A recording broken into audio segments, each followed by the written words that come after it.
It's hard to listen to the news without realizing we're living in volatile, unprecedented times. Yet never has there been such an opportunity to transform the human condition. As old structures fail, where can we find the guidance to co-create a better way? Find Your Path Home is an ever-evolving, leading-edge information, education, and healing resource center designed to support and guide you on your path to unity and enlightenment. Based on sound principles employed by shamans worldwide, we provide techniques that can support you through the current transitions, offering online shamanic classes, international long-distance shamanic healing sessions, complimentary Mission Evolution radio episodes and Stairway to Heaven TV vignettes, seminars, retreats, and much more. All of this can be found on findyourpathhome.com. If you are looking for a safe, zero-calorie natural option to the harmful artificial sweeteners on the market today, Just Like Sugar is what you're looking for. Just Like Sugar is a wonderful natural alternative for those health-conscious people who choose a calorie-restricted diet with a great, pure, sweet flavor that tastes just like sugar. Just Like Sugar is a great natural option for people suffering from diabetes and may be useful in restricted diet programs where standard sugars are not allowed and does not cause a laxative effect of some other sweeteners. Just Like Sugar comprises a perfect blend of chicory root fiber, natural calcium, natural vitamin C, and Just Like Sugar's sweetness comes from the natural flavors from the peel of the orange. Just Like Sugar is a natural alternative to harmful artificial sweeteners and will change the way that you believe all natural sweetener products taste. Just Like Sugar is available at your local Whole Foods markets, Wild Oats markets, Henry's, Sun Harvest, and many other fine natural food stores in the U.S., Canada, and worldwide.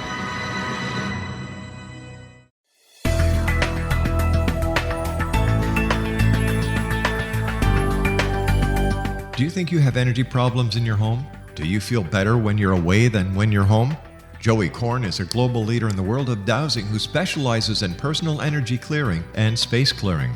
He can help you create an ideal energy environment in your home no matter where you live in the world. Learn about his remote spiritual house cleaning services and much more at www.dowsers.com. You can get Joey's book, Dowsing, A Path to Enlightenment, as well as other dowsing books and tools, Kabbalah books, and Walter Russell books. Joey's work is really amazing. Go to dowsers.com right now. That's DOWSERS.com or call 1-877-DOWSING. That's 1-877-369-7464.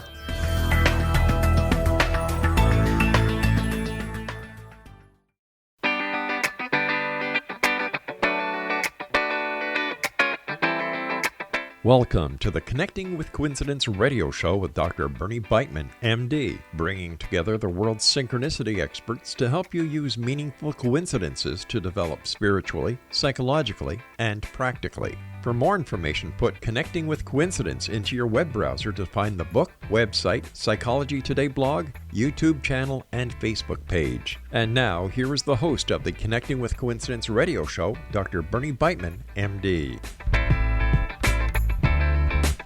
Welcome to the show. Especially David and you other loyal listeners. And welcome to you who are new to the program. Today we talk about sensing things in the future and how they are related to coincidences. When talking with a friend, consider this. After discussing the weather, tell each other the best coincidence story you can think of. And I'm going to tell you another one of mine.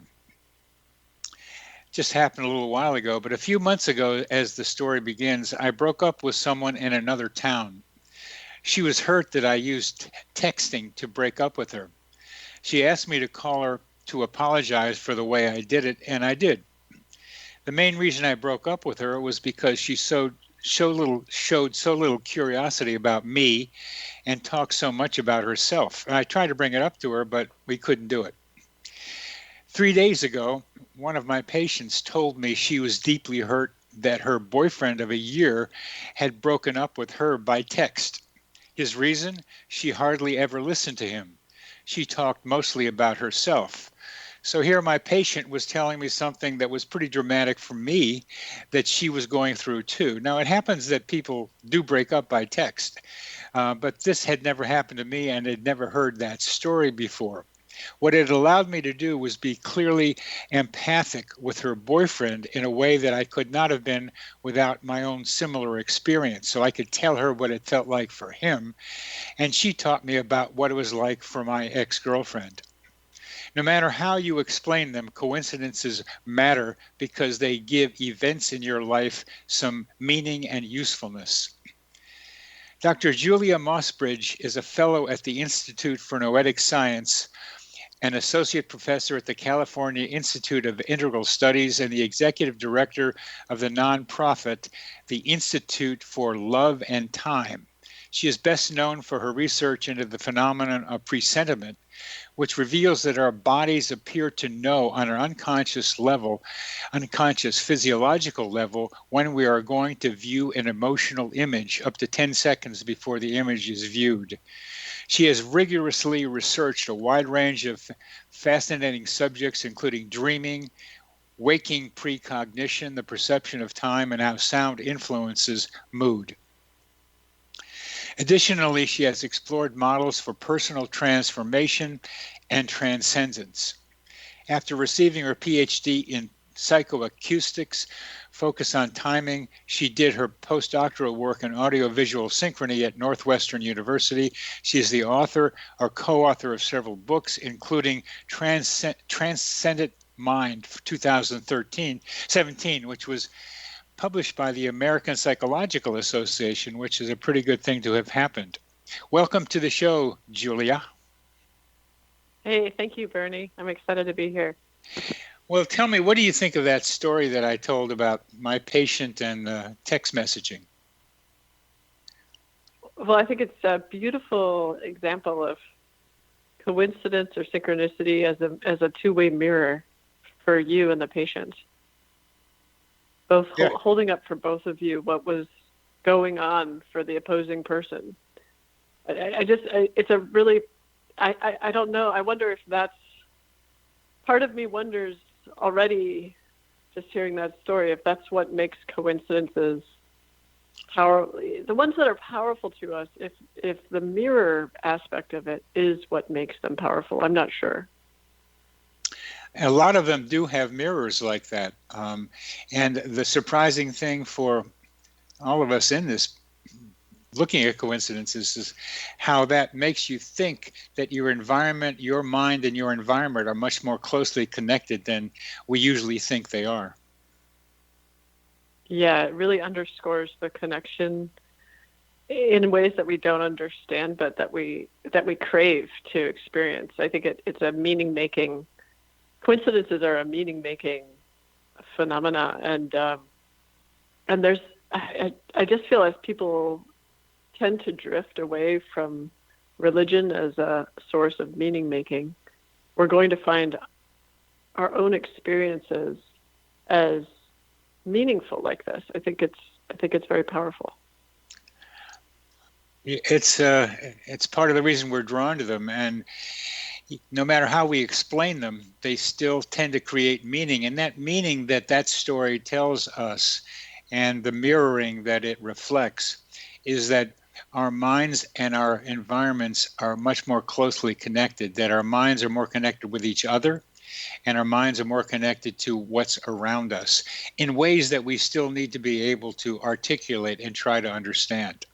Now, you've had you had a lot of coincidences happen with you, and one of them involved your son when he was 13. Could you tell us about that? Yeah. See, I think about that as you're oriented towards coincidences, and I'm oriented towards precognition, or getting information about the future, whether it's conscious or unconscious. But really, the events they could be described either way. So my experience was, my son was 13. I was living with my boyfriend, who is now my husband, and he was being an erstwhile stepfather to my son. But at the same time, he was going through a really horrible illness related to his lungs. He ended up having to have a lung transplant, and he's perfectly fine now, 7 years out. Wow. Which is great. Yeah, that's it is something. There's some interesting coincidences there to talk about too. But there had to be on that one. But yes, go ahead. Exactly. But on this story or in this story, he's, my boyfriend, he hasn't had the transplant yet, and he's on oxygen because he can't breathe very well. So I've been working from home, and then my son comes home from 8th grade, and he rides his bike to and from school. And usually he parks his bike in the garage and comes in and says hi, and I fix him a snack, and we talk about the day. Well, on this particular day, he rides his bike home from school, parks it in the garage, comes in, and immediately I'm very upset at him for absolutely no reason, because I'm convinced he did not check to see if he locked his bike in the garage. And it feels very irrational, so I sometimes when things feel irrational, I think, okay, what's wrong? Am I getting some hormonal thing, or what's happening to me? But at this time, I didn't even have that self-reflection. I was sure that there was some kind of problem with my son, that he didn't lock the bike in the garage. So I started in on him, sort of like, you have to go to the garage and check on the door. And he's like, what? He was very disoriented and couldn't understand my concern. We didn't live in that bad of an area. And the garage was separated from the house, but, there's really no reason why it was that important. And so after a few minutes of this, my boyfriend says to me, in between breaths, he says to me, Julia, if it's so important to you, why don't you go out and check to see if the garage is locked? So I say, okay. So I huff out of the house and I go to the garage, and it in fact is locked after all that. So he did the right thing, even though I was convinced he didn't, irrationally. And then I huff back to the house. I'm still irritated, even though, the apparent topic of my concern has been resolved. So I'm still irritated. I come back in the house, and on the corner of the house is the electrical meter, and I notice as I'm coming in that it's on fire. And that's not good. It's just silently burning away, no smell, no sound. And the flames are about a foot high. About how high? About a foot high. It's really on fire.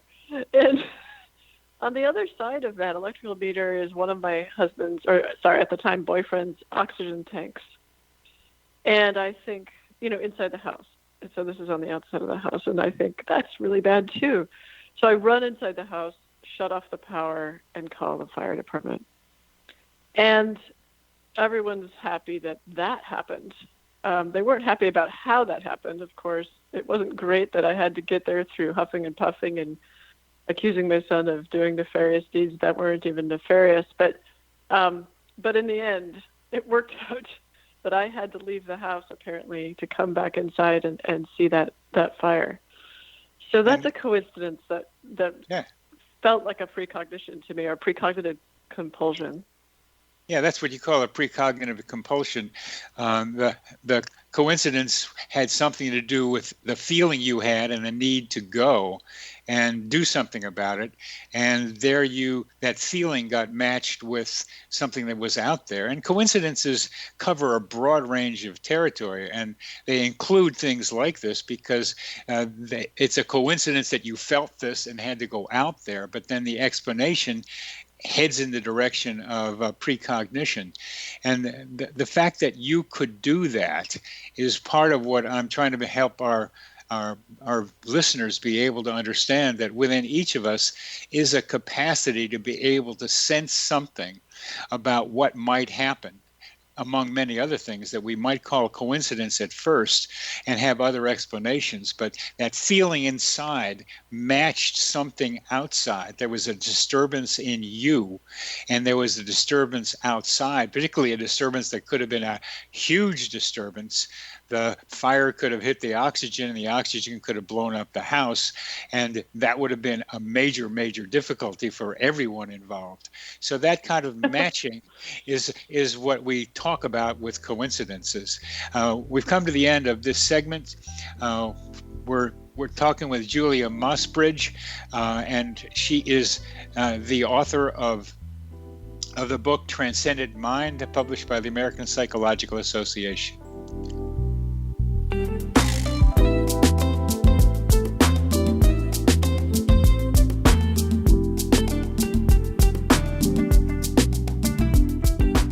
How would you like to be able to read other people's minds? Well, the next best thing is here. When you know how to read a person's name, you know how the person thinks, feels, and behaves. Each letter in our name holds a key to unlock our true essence. Our name contains both our gifts and challenges in this lifetime. Mnemology science discovers personality secrets hidden in the placement of the letters of our names, including the first and last impression people remember about us. Sharon shows us how to interpret the arrangement of letters as outlined in her book, Know the Name, Know the Person.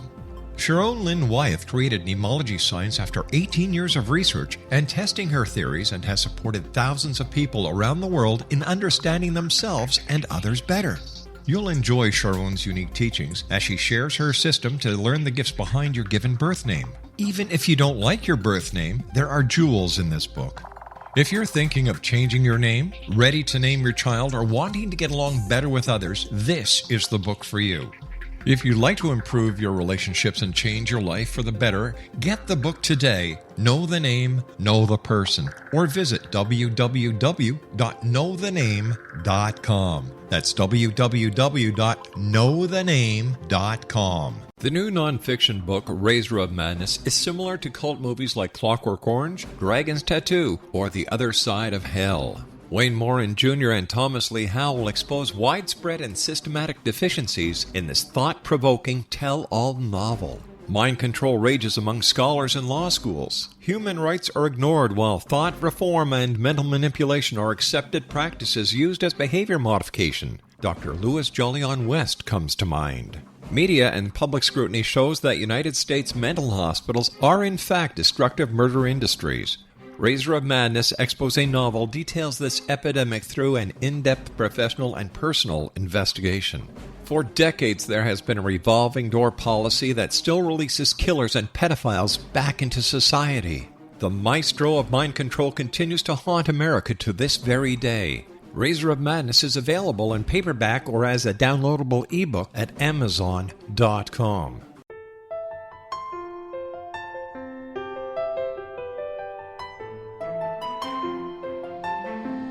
Path Home Shamanic Art School has just launched a new online series of classes, Galactic Shamanism, Art of the Ancients, Key to Tomorrow.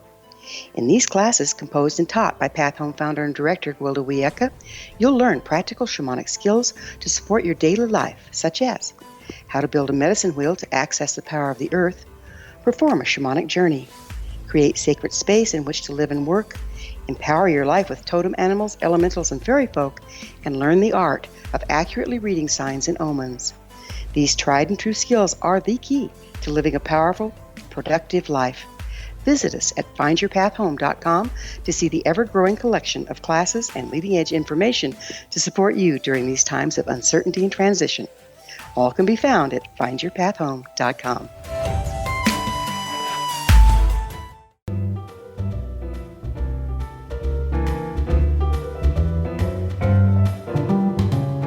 Welcome back to CC with BB. I am your host, Dr. Bernie Beitman, MD. We were talking with Julia Mossbridge, who is the co-author of the book Transcendent Mind. Well, Julia, we've talked about several things here, but I want to know about your institute and what's the relationship between love and time. So do I, Bernie. So do I. Well, your institute has that name in it, and it's what you put together, and that's why you're doing it. But what do you got there? Yeah. So part of the reason that I say so do I is because the institute's called the Institute for Love and Time Tilt, and it has occurred to me over the last several years that two of my major interests in research, one is unconditional love, understanding that in a scientific way. And the other is time or time travel. So how time doesn't work linearly and how it does work in reality. These two things potentially are related. And I have a sort of a back of my mind intuition that they are related. But I started the Institute to try to help sort of ask this question about how are they related, because when I talk about them to other people, they seem to think they're related too. And so here's what I've come up with, but this is sort of a draft.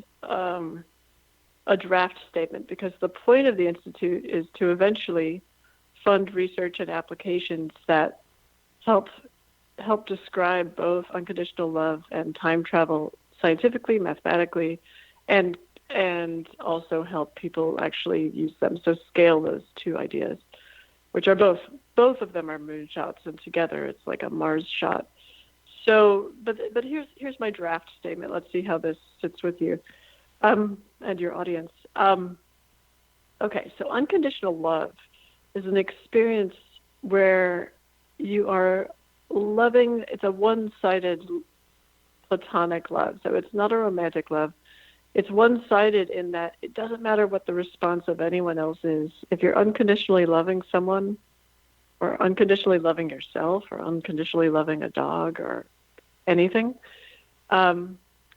you're unconditionally loving, and it doesn't matter whether that person or dog or yourself says, "Oh, I love you back." I think it's important that you bring up dog and maybe other animals too, because one of probably the main reason why dogs are so popular among people is because of their unconditional love of their whoever their master is. Yeah, they're really great models for unconditional love. Not all of them, but many of them. Many of them, yes. Many of them feel like sort of guardians of unconditional love or something. I don't know. There's something about dogs. So, yeah.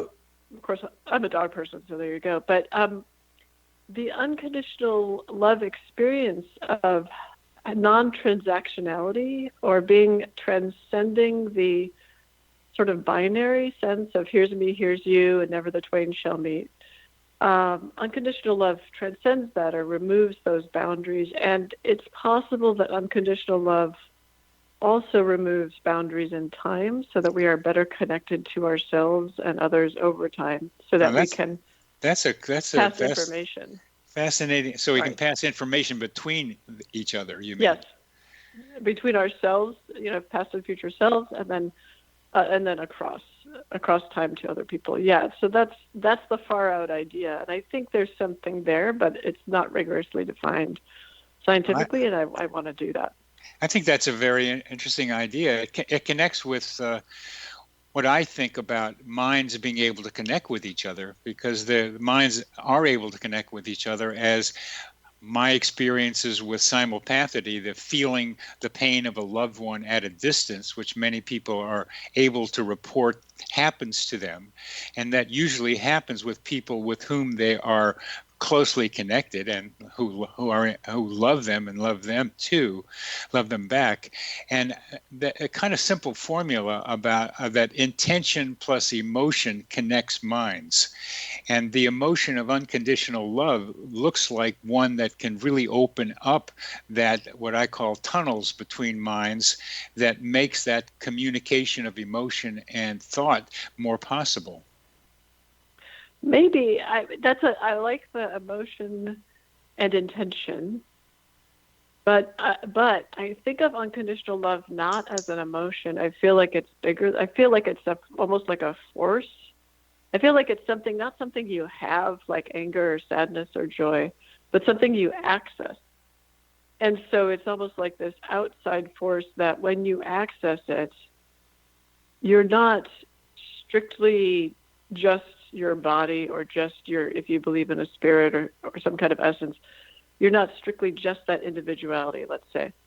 You're accessing this transcendent thing. And so, yeah, I think unconditional love is like a very powerful force in the universe, in fact. And so it feels minimizing a little to call it an emotion, because emotions are so tied to our bodies and so tied to our individual personalities. So I guess I would sort of suggest another framing for that. Well, what do you think? I'd suggest another framing for unconditional love, because when we think about love, we usually think about something from the heart, and something from the heart is a physical thing, so that the unconditional love that may be out there that we can tap into requires a conduit of our bodies, I think, to be able to say that I have unconditional love for someone. Yeah, it does. We do experience everything through our bodies, or most things through our Most bodies. things. Yeah. Yeah, I but th- I don't think that means that unconditional love is an emotion. I think we experience things that are not emotions through our bodies, and so I think we can experience external, or not external, but pervasive, universe-pervading forces through our bodies as well. Yeah, and I think the words become a problem here. As always. As always, and we have to recognize they're two-dimensional elements that try to define something that's three-dimensional or more. And what you're saying, which is a different way of thinking about it, is that unconditional love exists out there somewhere, separate from us, but within us, you would say also, I think, but also outside of us. And that wherever it is, and it's hard to track it in kind of three-dimensional space, we can tune into it, become part with it. And then, and this is part of my question, is it gets directed towards someone in some way or another. Well, I think of unconditional love as originating outside of space-time. So it definitely pervades space-time and potentially produces space-time, but in some way that we don't understand and that I can't make clear. But yeah, I would say transcends space-time for sure. So when you're in touch with it, potentially we mentally or intuitively, we may have the ability to transcend space-time as well. In terms of being directed towards someone, my experience with unconditional love is when you're really having an experience of unconditional love, if I have unconditional love for myself, I simultaneously have it for everything else and everyone else. And when I say have, I mean access, or I'm using those interchangeably. When I access unconditional love for someone else, like a particular person, I can't just direct it at that person. It actually, in fact, it's so unconditional. It's not just the person. That's not conditioned on who it's directed towards. You see, so it's like that gets confusing to this listener here, me, because if I have unconditional love for someone, and we were talking about that earlier, that allows for communication between me and that other person in ways we don't usually think of, and now you're saying it's something that's kind of general, that applies to everyone. Not everyone, but that's in me or through me to someone else, yeah, or to everyone else. So part of the problem we've got here is one of terminology. And I brought up the dog at the beginning because it's an easy way for us to talk about what unconditional love looks like, because dogs often are kept because they have unconditional love for their owner, and that we love being around a being that has that kind of feeling, what it looks like to be for us. The dog doesn't have it for everybody, we know that. They really get focused. So part of the trouble is the semantics of what you're talking about is unconditional love for me, for her, for everybody, for maybe. I can see how there are people who are advanced where they have unconditional love for humanity, but that's not who we're talking about. We're talking about us chickens running around here on Earth trying to figure out who we are and what we're doing. Well, my experience is that the piece that resolves the confusion is the intention piece. So you could have, my experience is when I actually have unconditional love, there's no division between people or things or anything. Like, the unconditional love is too expansive. It overtakes me, right?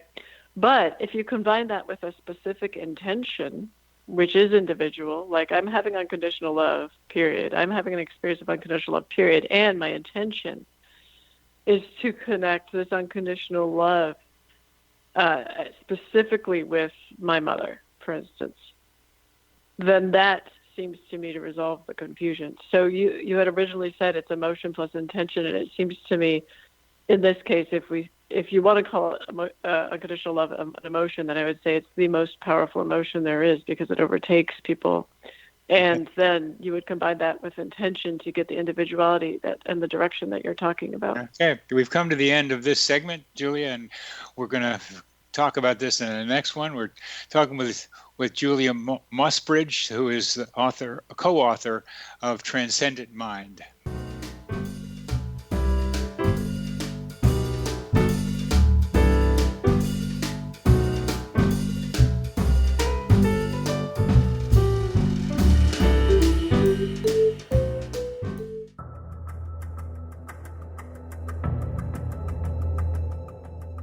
Modern Esoteric, Beyond Our Senses by Brad Olson, consummates the lifology story about where humanity originates. It is the lost continents, the primitive wisdom, the mythos of creation, and the rethinking of ancient history as we are taught in academia. There is much more to the story than what we have been told. As this is the first book in the Esoteric series, Modern Esoteric starts at the beginning of time and accelerates up to this modern age. Future Esoteric is book 2 in the series and takes a forward-looking position ahead of today with an open and honest examination of the ET issue and various unexplained phenomena. To discover the writings of author Brad Olson, visit www.bradolson.com. That's www.bradolson.com. Are you considering calling a psychic to read your situation? Then consider David Champion, a psychic medium for more than 20 years with thousands of readings under his belt. David Champion will make you feel comfortable. He has proven to be honest and accurate. He's a straight shooter.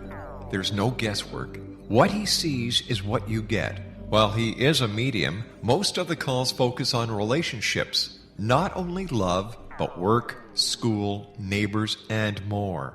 Need help with finding a job and preparing for the interview? Are you dealing with people who are obstacles in your path? For more information, go to davidchampion.com, $1.50 per minute paid by credit card with a minimum of 30 minutes. For your reading with David Champion, call 1-877-702-8598. That's 1-877-702-8598.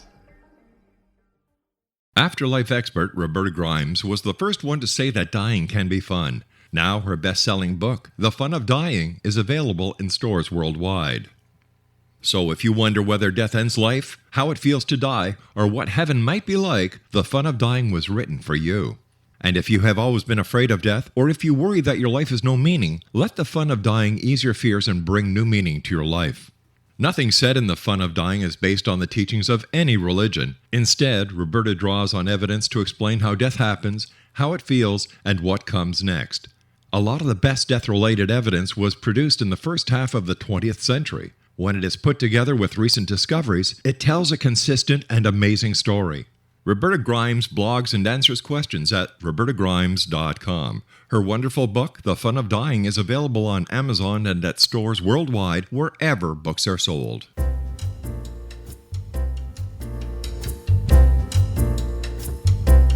Welcome back to CC with BB. I am your host, Dr. Bernie Beitman, MD, and we are talking with Julia Mossbridge, who is a fellow at the Institute for Noetic Sciences. And Julia, we've been talking about unconditional love, and it's such a wonderful idea, and as well as a wonderful feeling when one's involved with it. How does unconditional love get involved with coincidences or synchronicities?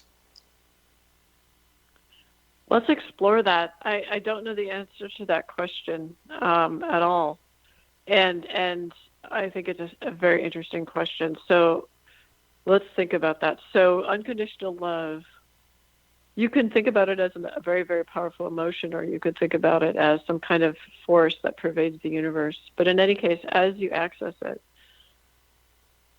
what feels to me happens is there's an increase in meaning, a sense of meaning of one's life, but also a sense of lack of importance. So the ego or the sense of self-importance disappears or doesn't necessarily get obliterated, but it drops down. There's more humility.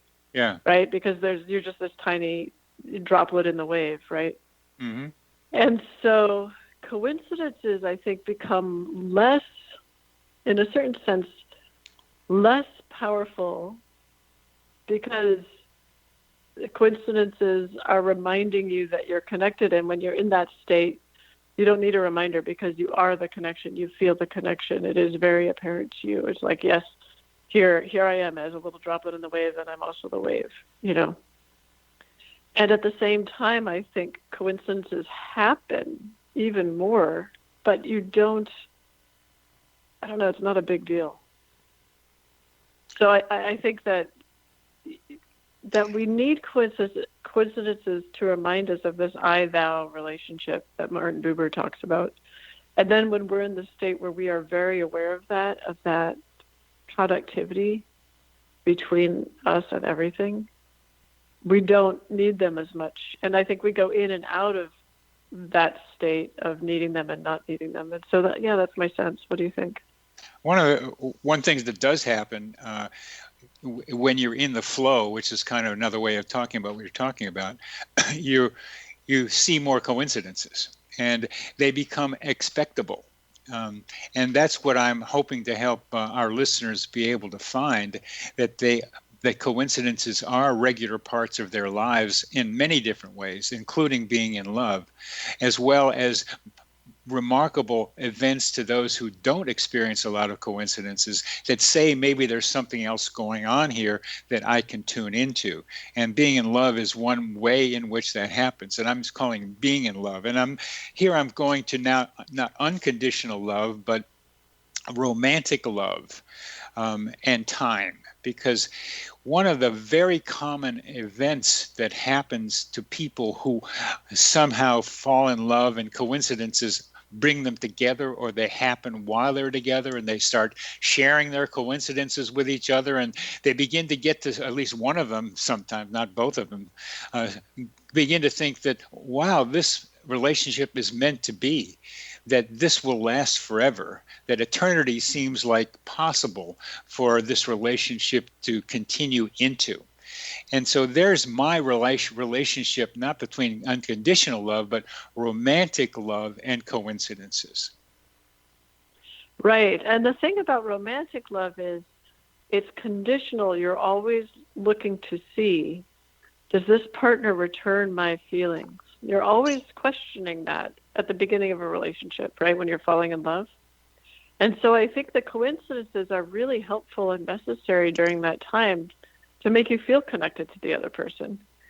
And I feel like as relationships continue and you start to feel unconditional love for this person, and the conditional piece falls away, I think the coincidences may still happen, but they're just not as critical because you don't need them in that particular relationship anymore. Now you need them in your relationship with a new friend, or you need them in your relationship with a new pet or something.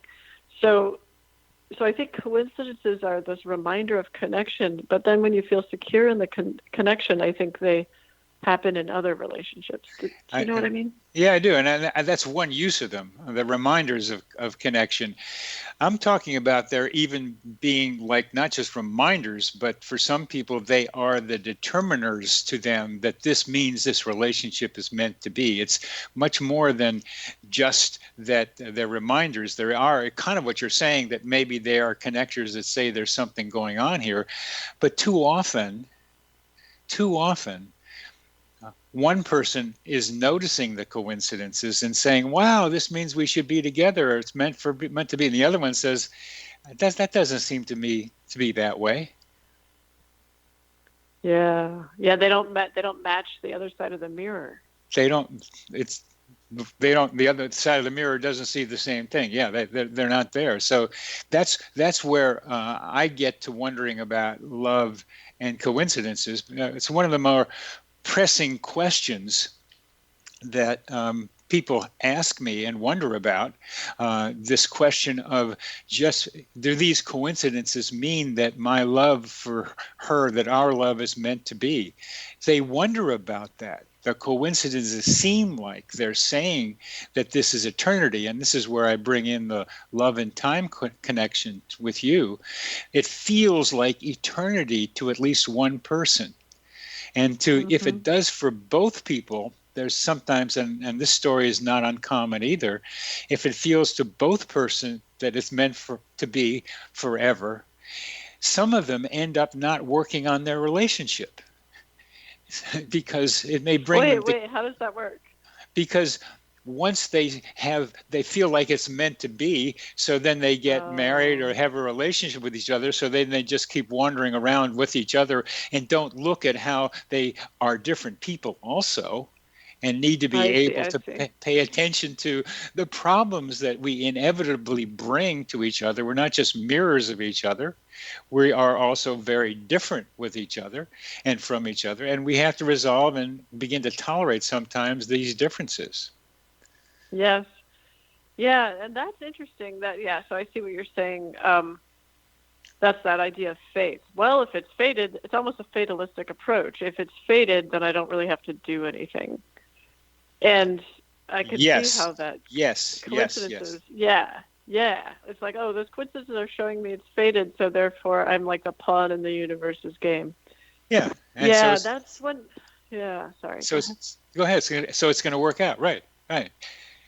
Right. And so I think it feels like a misusing of coincidences, because coincidences remind us of our connection, but connection is connection. It's fluid, it's flexible, it's, when one part changes the other part, it affects the other part, and vice versa. So connection is in a way a double-edged sword, right? We're all connected, and like sometimes I wish I weren't so connected to my partner because it's so, difficult when he's like this or I'm like that. So that connection, if people are not reminded of the connection and are instead have the opinion that a coincidence means they don't have to do anything and they're not in connection with the rest of the universe, that's the opposite, seems to me, the opposit message of a coincidence, or the message that's not so helpful. Yes, the full message. Yes, it does. The full message of coincidence is that they aren't all that good for everyone all the time, that they can be problematic, and that what's so important here is that relationships do change over time and connections do change over time. So the ability to connect varies with lots of circumstances, and coincidences may establish, as you were talking about earlier, the fact of a connection, but those connections fade or turn or twist, so that the ability to have minds connect with each other over space, which happens sometimes, also varies with the degree of connection between the two people involved. Yeah, absolutely. And then there's a shift in that too, and that has to be actively engaged in.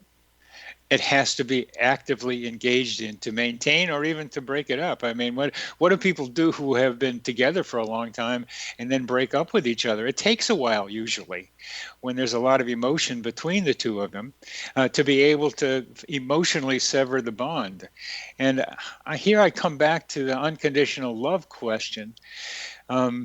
Just when you unconditionally love someone, we talk about being connected with them, but then it's not connected with them. And I understand how you're thinking about this, that you're almost channeling unconditional love to someone, yet there's something that doesn't have anything to do with the other person that's involved. Yeah, it's one of the, in a way, unconditional love is bigger than any one person. And so I think we're not very used to thinking about unconditional love in our culture. But there is something very powerful about the experience, because even if I have a dread enemy, someone who I just really, really have a hard time with, I have unresolved feelings towards, if I experience unconditional love for person A, that person B is going to end up having those feelings towards them from me, because I can't help it. It's like taking a bucket of paint and dumping it over a house and saying, well, I just wanted to paint this one area of the chimney. Well, you got everything. You did get the area of the chimney, but you got everything, because that's the nature of dumping a bucket of paint over a house. No, we've come to the end of We've come to the end of this painting right here for this segment. You're listening to Connected with Coincidence. I'm your host, Dr. Bernie Beitman, MD. We're talking with Julia Mossbridge.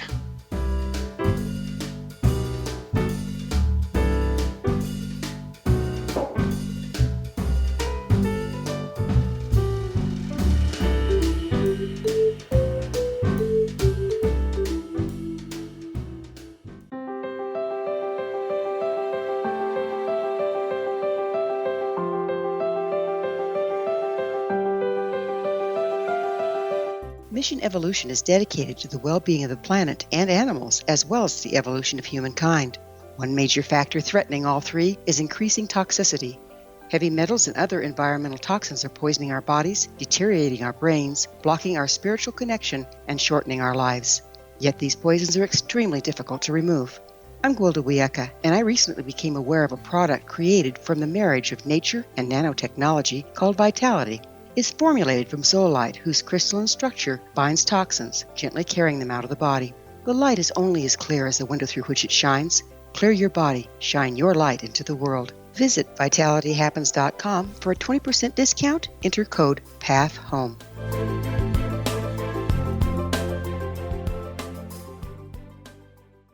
What happened in Benghazi is revealed by Nicholas Genix, author of Obama, Islam, and Benghazi. He informs the American people that President Obama deceived them by advocating a strong foreign policy prior to the 2012 presidential election, and Hillary Clinton supported this deception. As the title infers, there is a connection between Obama, Islam, and Benghazi.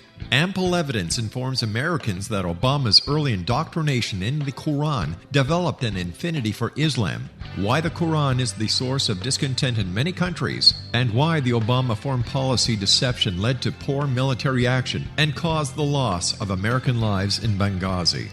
Genix provides 36 questions for the Select Committee on Benghazi to validate if Americans are justified to mistrust President Obama and Hillary Clinton. An overview of Obama, Islam, and Benghazi is presented on the website www.futureofgodamen.com. That's www.futureofgodamen.com.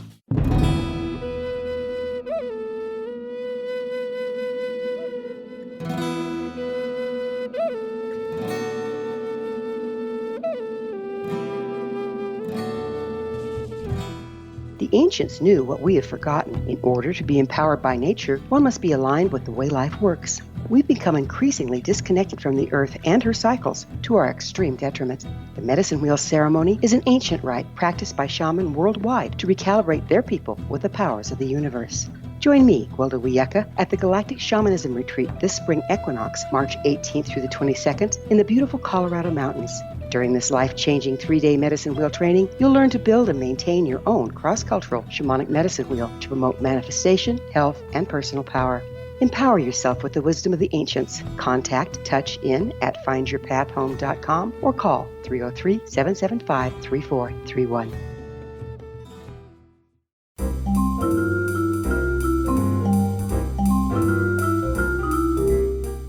Welcome back to CC with BB. I am your host, Dr. Bernie Beitman, MD. We are talking with Julia Mossbridge, who is a fellow at the Institute for Noetic Sciences, associate professor at the California Institute of Integral Studies, and co-author of Transcendent Mind. So, Julia, we've been talking about love. We've been talking about love. What is love? What is love? What is love? I mean, that's a question a lot of rock and roll songs and many songs before and afterwards have been trying to answer. And here we're talking about what I hesitate to call as a subsection of love, when it's really the overarching thing of love that we're talking about is unconditional love. And you're suggesting that unconditional love exists somewhere outside of space and time, which is hard for us human beings and our bodies to get some good sense of, but we can tune into it, and you have, and you do. So what is your experience of unconditional love, Julie? Just a caveat. It's not like I tune into it all the time, and there are times when you could tell for sure I wasn't in a state of unconditional love. But when I tune into it, my experience is that I know that I exist. I know that I exist because when I say I'm not referring necessarily to my individuality, but to, it's like I'm more identified with the transcendent I, or the transcendent experience that we're all connected to, but sometimes we're not aware of, or oftentimes we're not aware of.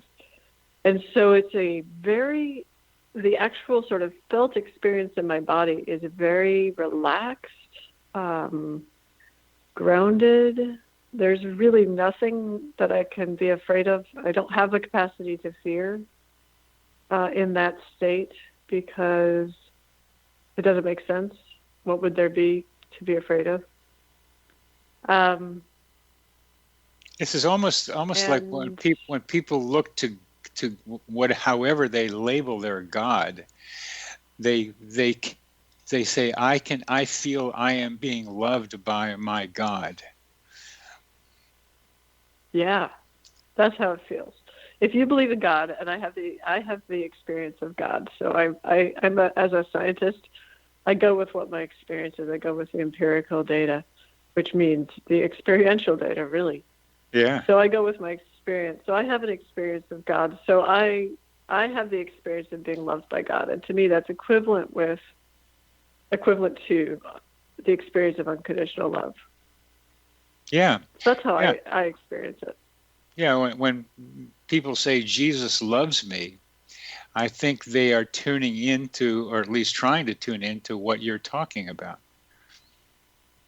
Right, without even ever having to talk to use these words. And so I feel like it's awkward with the words because they don't,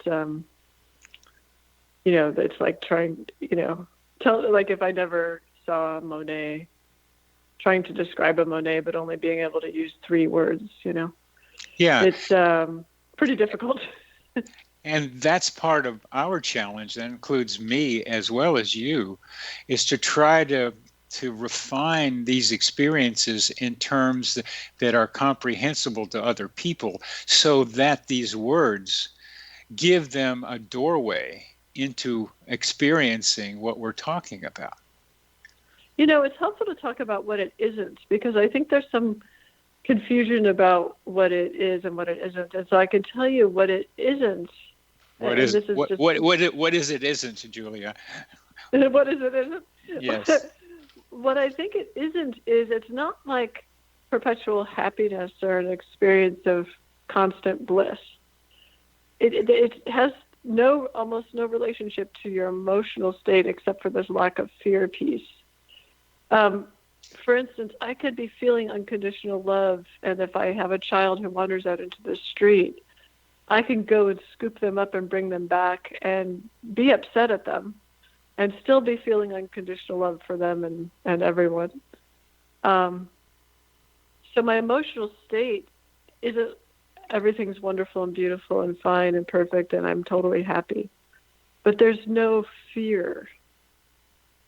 So I just wanted to point that out. So you can be angry even and be in a state of unconditional love, like in a kind of justifiable rage. Like I think of Martin Luther King when he would give some of his speeches. He had justifiable rage, but he also came often from an experience of unconditional love and talked about it.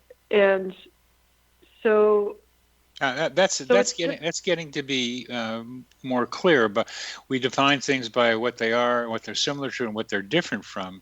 And that's what you are doing right here, is that you can have what we might call negative emotions like fear, like rage, or you can have fear while also having unconditional love, I assume. Even though I'm sure you can. I just think maybe you can, but it's not my experience that I ever do. Like that's the one emotion that goes away is fear. It's interesting. It makes sense though, because fear is based on this idea that you could be hurt. Yeah. And if you're experiencing unconditional love, there's literally nothing that could hurt you. Someone could come in and slice your throat and kill you. But if you're experiencing unconditional love, that doesn't matter in the least. Your body might say something different. Your body would say something different. But I'm Yeah, just so, saying your emotional experience, I don't think would include fear. I think you would fight for your life, but I don't and think that, you'd actually experience fear. well, I would. I mean, you can tell me that I wouldn't, but the fear is a label we put on a bodily experience, and it's a fairly well recognized one. And I don't think fear is too hard to get confused about defining. Although, anytime you can pick a word, you can pick it apart too. But anyway, from your perspective, you're trying to say you can be raged like Martin Luther King at the same time have unconditional love for other people. Yeah, yeah. It's And you could be unhappy. You could be sad. You could be mourning the difficulty of being a human and how hard it is and things like that. So those are all different experiences you can have. But when you have unconditional love, my experience is when I have unconditional love, the separation is gone. And so it's, so fear just doesn't make any sense or doesn't seem to be entering into the equation. Well, one of the other questions I can have for you is, as we learn to notice coincidences in our lives, can they help us become more loving and to feel more healthy? Oh, I think absolutely.